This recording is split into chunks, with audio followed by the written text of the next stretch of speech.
In front of me is HMD Pulse Plus, and today I would like to show you how you can manage vibration settings. Begin by opening Settings and scrolling down to access Sound and Vibration. Then scroll down again and select Vibration and Haptic section right away.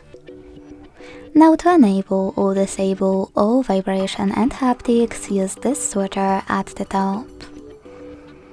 If you enabled them but you still can't access any of those, you need to disable silent mode on your device.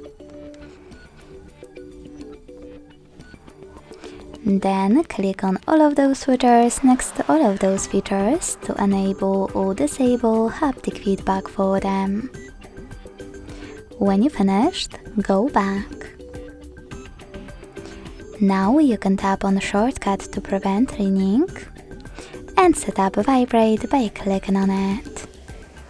Then go back one last time and scroll all the way down to tap on those two switchers next to those two features, charging sounds and vibration, and always show icon when in vibrate mode to switch them off or on.